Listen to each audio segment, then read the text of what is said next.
Hello everyone, welcome to my YouTube channel. Ankit sir tuition classes में आप सभी का बहुत बहुत स्वागत है।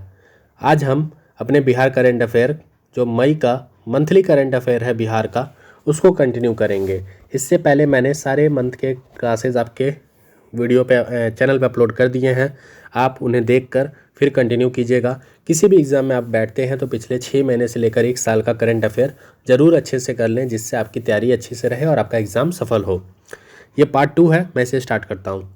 उप मुख्यमंत्री तेजस्वी यादव ने मेडिकल कॉलेजों में सुधार के लिए मिशन सृष्टि के तर्ज पर मिशन परिवर्तन को लॉन्च किया है। इसका मुख्य उद्देश्य है कि अस्पतालों को मरीज फ्रेंडली बनाया जाए और सबसे पहले उन कॉलेजों के अनुशासन को लागू किया जाए,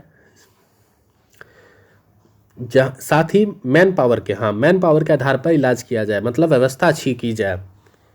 आगे बढ़ते हैं।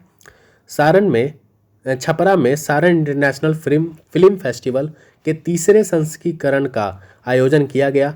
इस आयोजन में देश विदेश की कई फिल्मों का प्रदर्शन भी किया गया और national best film washing machine और इंटरनेशनल बेस्ट फिल्म इटली की दिलीजिटिस को चुना गया। इसके प्रोनाउंसिएशन में थोड़ी दिक्कत है, आप समझ जाइएगा। National best film washing machine. Bihar के सभी 8,387 पंचायतों में प्रधानमंत्री सूक्ष्म खाद्य उद्योग उन्नयन योजना के तहत खाद्य प्रसंस्करण उद्योग लगाया जाएगा। किसके तहत? प्रधानमंत्री सूक्ष्म खाद्य उद्योग उन्नयन योजना के तहत। उद्योग विभाग ने जिला उद्योग केंद्र के महाप्रबंधक को इसकी जिम्मेदारी सौंपी है। राष्ट्रीय हरित प्राधिकरण एनजीटी ने सोन नदी में खड़ियाल वन्यजीव अभयारण्य बनाने और इको सेंसिटिव जोन घोषित करने के लिए बिहार सरकार को निर्देश दिया है। आईडीपीटीएस प्राइवेट लिमिटेड नई दिल्ली के द्वारा पटना के कलेक्ट्रेट घाट पर आयोजित 11 दिवसीय गंगा उत्सव कार्यक्रम गंगा महाआरती के अद्भुत प्रदर्शन के साथ संपन्न हुआ। यह कार्यक्रम वर्ल्ड रिकॉर्ड में दर्ज किया गया है। राजस्थान ने बिहार के जीएसटी मॉडल अपनाने का निर्णय लिया और वहां के अधिकारी बिहार के जीएसटी मॉडल को देखने पटना आएंगे। लगभग 18 साल बाद मखाना अनुसंधान केंद्र दरभंगा को राष्ट्रीय मखाना अनुसंधान केंद्र का दर्जा मिला है। अब राष्ट्रीय मखाना अनुसंधान केंद्र दरभंगा राष्ट्रीय स्तर पर मखाने का अनुसंधान और विकास कार्य करेगा, जिससे यहाँ के लोगों और किसानों को व्यवसायियों को बहुत ही लाभ होगा, फ़ायदा होगा। आईआईटी पटना और सीडेक के बीच में सितंबर 2023 तक आईआईटी पटना और सीडेक के बीच सितंबर 2023 तक आईआईटी पटना में एक सुपर कंप्यूटर स्थापित करने के लिए एक समझौता ज्ञापन पर हस्ताक्षर किया गया है। किसके बीच में? आईआईटी पटना और सीडेक के बीच में। इस साल सितंबर तक परम सुपर कंप्यूटर हमें मिल जाएगा, ये आईआईटी पटना को कहना है। ठीक है, आईआईटी पटना का चयन किया गया है इस मिशन के लिए। कौन सा कंप्यूटर? परम सुपर कंप्यूटर।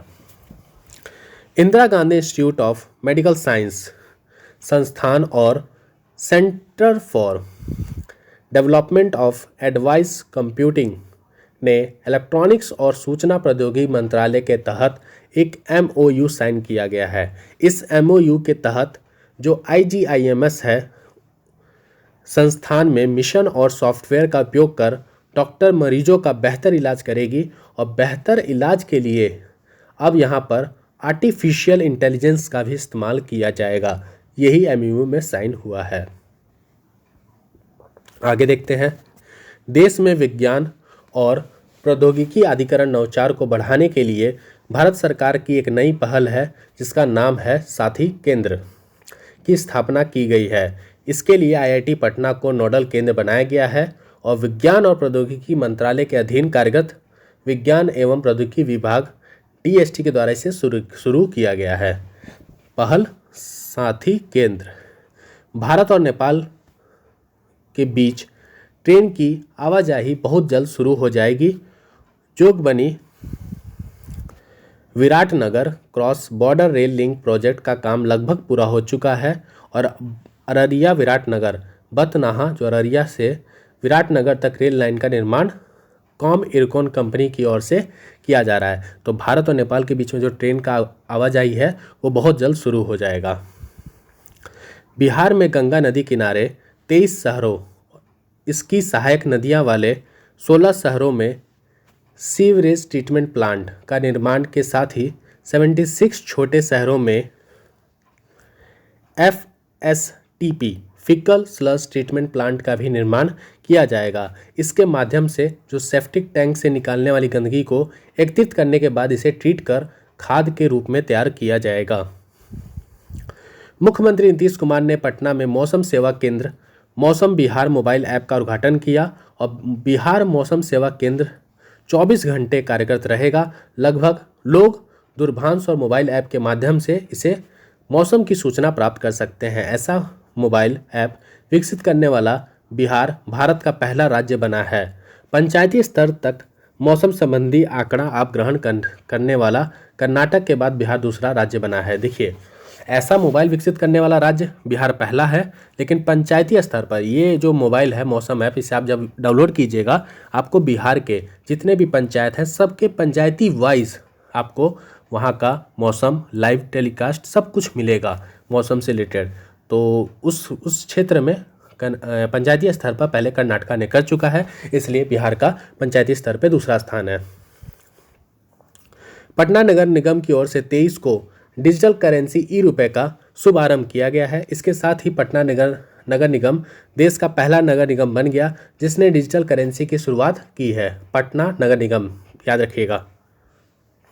बिहार की राजधानी पटना में बिहार राज्य खेल प्राधिकरण की ओर से आयोजित 2 दिवसीय स्पोर्ट्स कॉन्क्लेव 2.0 का उद्घाटन उप मुख्यमंत्री तेजस्वी यादव ने किया है। तो याद रखिएगा, बिहार राज्य खेल प्राधिकरण का उद्घाटन किसने किया? उप मुख्यमंत्री ने किया। कहाँ पर? राजधानी पटना में। बिहार सरकार के कला संस्कृति युवा विभाग ने पर्यटन और संस्कृति के लिए रजत श्रेणी में स्कॉच अवार्ड 2023 जीता है। यह सम्मान विभाग को किन्नर महोत्सव के आयोजन के लिए दिया गया है।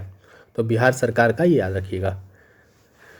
मुख्यमंत्री नीतीश कुमार ने पटना के शास्त्री नगर इलाके में वरिष्ठ अधिकारियों के लिए एक नवनिर्मित आवासीय भवन और एक योग सह ध्यान केंद्र का उद्घाटन किया है। कहाँ पर? पटना के शास्त्री नगर में। नवादा जिले के हसुआ में भगवान बुद्ध की भारत की सबसे ऊंची प्रतिमा बनाई जा रही है। ये प्रतिमा की ऊंचाई 108 फीट होगी। तो आपसे पूछेगा कि बिहार के सबसे ऊंची प्रतिमा कहाँ बन रही है, तो नवादा जिले में भगवान बुद्ध की सबसे लंबी 108 फीट प्रतिमा बन रही है।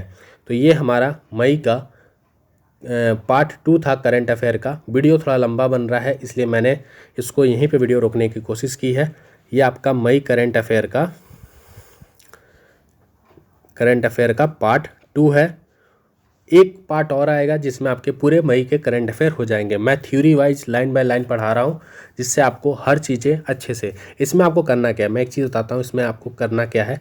देखिए, जैसे आपके सामने मैंने ये नोट्स बनाए हैं, जो चीज़ें बनाई आपको करना क्या, आप अपनी कॉपी लीजिए और उसमें छोटा छोटा लिखते जाइए, क्योंकि आप एक दिन में पूरा चीज़ नहीं पढ़ सकते। आप थोड़ा थोड़ा पढ़ते जाइए जिससे आपको ये चीज़ें आसानी हो और दिक्कत ना आए। ठीक है, मिलते हैं अपने नए क्लास में, तब तक के लिए थैंक यू।